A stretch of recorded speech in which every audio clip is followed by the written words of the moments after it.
मुंब्रा कळवा विधानसभा मतदारसंघामध्ये आमदार जितेंद्र आव्हाड यांना तणका। राष्ट्रवादी काँग्रेस पार्टी शरदचंद्र पवार गटातील अनेक नगरसेवक अजितदादा पवार यांचे नेतृत्व मान्य करीत राष्ट्रवादी काँग्रेस पक्षामध्ये दाखल। कळव्यातील माजी विरोधी पक्षनेते तथा माजी नगरसेवक प्रकाश बर्डे,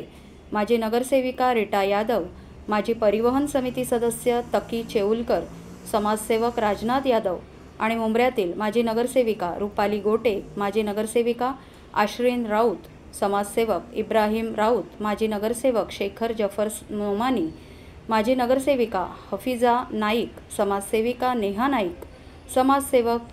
काफिल शेख, माजी नगरसेविका अन्सारी साजिया परवीन सरफराज,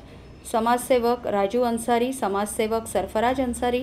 माजी नगरसेविका हसीना अब्दुल अजीज शेख, समाजसेवक अजीज शेख, मुमताज शहा, महफूज मामा शेख, सय्यद शमवील यांनी महाराष्ट्र राज्याचे उपमुख्यमंत्री माननीय नामदार अजितदादा पवार साहेब यांच्या प्रमुख उपस्थितीमध्ये प्रदेश प्रवक्ते तथा ठाणे जिल्हाध्यक्ष आनंद परांजपे, प्रदेश सरचिटणीस तथा अल्पसंख्याक निरीक्षक नजीब मुल्ला यांच्या मार्गदर्शनाखाली राष्ट्रवादी काँग्रेस पार्टीमध्ये जाहीर प्रवेश केला।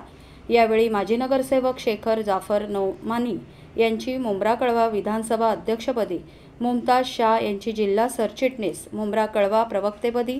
महफूज मामा शेख यांची शीळ डायघर ब्लॉक अध्यक्षपदी, सय्यद शमवील याची राष्ट्रवादी विद्यार्थी काँग्रेसच्या मुंब्रा कळवा विधानसभा अध्यक्षपदी नियुक्ती करण्यात आली आहे। या प्रसंगी माजी नगरसेविका वहिदा खान, अंकिता शिंदे आणि मुंब्रा कळव्यातील पदाधिकारी मोठ्या संख्येने उपस्थित होते।